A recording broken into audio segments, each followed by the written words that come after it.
The Biden administration relaxed sanctions on Iran, enabling its brutal regime to make at least $112 billion in oil sales, according to the U.S. Energy Department, with Tehran increasing its oil production to 3 million barrels a day in August from 2.6 million in April.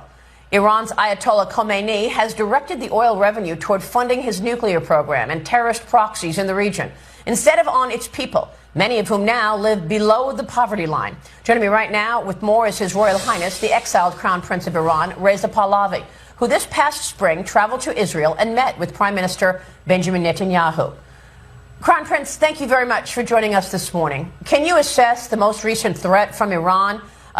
Is warning that if Israel goes ahead with this ground assault, Israel will face a quote-unquote earthquake. First of all, let's understand why we are at the stage that we are now facing.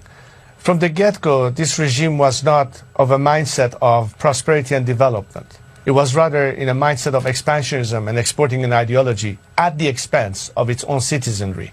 That means utilizing every resource at its hand to continue repression at home and a campaign of terror and instability abroad as a means to their ends. So everything you see as a consequence of that is the result or the symptoms of this cancer that started in Tehran to begin with. And obviously, as the regime sees a weakness and is, as a result, bolder in pushing the envelope even further, it is now testing the resolve, not just of Israel, but the rest of the world as to how far they can push it in order to obtain whatever it is in their mind. It certainly is not peace. It is certainly not stability. They were severely threatened by the idea and prospect of a Saudi-Israeli peace relation in the context of the Abraham Accords, and all that you can call it at the very least sabotage, but at the very worst, trying to again create foment terror and instability. What do you believe the proper response from the United States should be right now? Well, first and foremost, actually implement the sanctions that have been called for. We have forgotten about maximum pressure. I think the time has come to not only freeze the assets that were supposed to be unfrozen, because we all know that the Iranians now have additional money that they are going to, of course, spend on this campaign of terror via their proxies, but most importantly, increase even more the sanctions.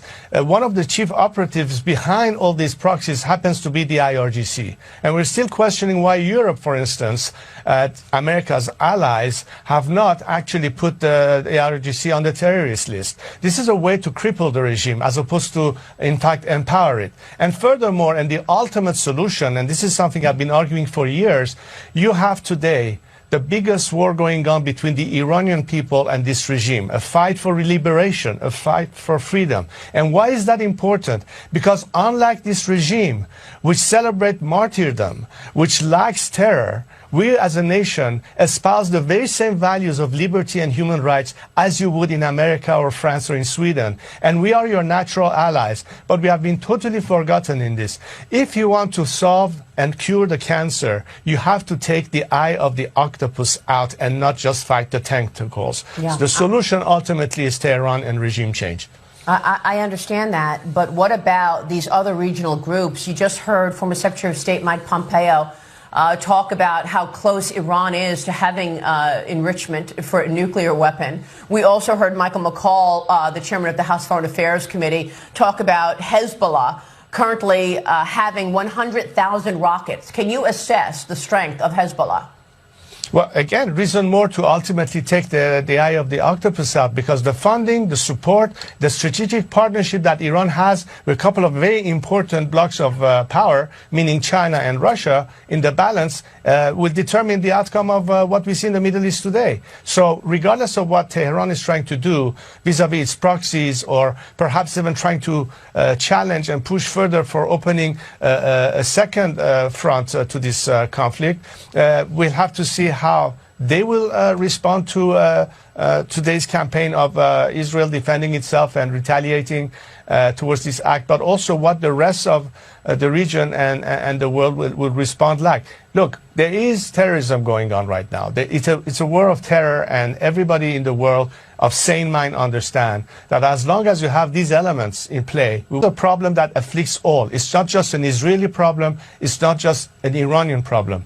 It's a regional and ultimately international problem There's no other way to look at this. So it's a matter of the coalition of the willing who want to fight this, and the time has come for us to be clear in our positions. You cannot straddle the fence. You are either on this side of the fence or on the other side of the fence.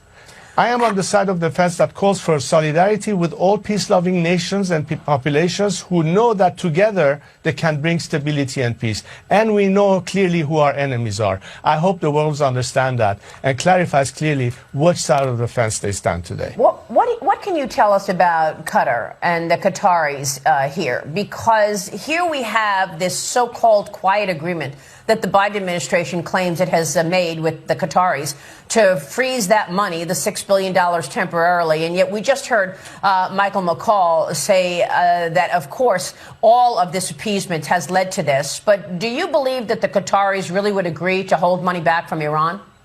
Well, as far as I know, as of yesterday, the information that I had was that the Qataris had rejected the notion that the $6 billion was refrozen. So that's not the case. Therefore, it's 16 billion of money released to Iran, not to mention all the points that were made earlier about how much access Iran has to revenue, at least 90 billion. It's a little bit more that former Speaker McCarthy indicated. He mentioned, I think, 70 billion, but I think it's a little bit more than that, as well as the oil production and all those things. So that has gone unchecked. And therefore, I think that if you want to go to the specifics of this particular freezing of assets, it's really a drop in the ocean vis-a-vis so many other funds that the regime could have access to. And that's really in the big picture the way that if the regime is getting fueled, they can therefore continue its campaign of supporting its proxies. Of course. Basically, we have paid for their mortgage, so obviously they're not going to spend it on the starving people of Iran. They're going to spend it, as I had called many times before, on funding their campaign abroad and, of course, their nuclear program at home. Yes, and you've made this point before. We so appreciate your time this morning. Thank you, Crown Prince.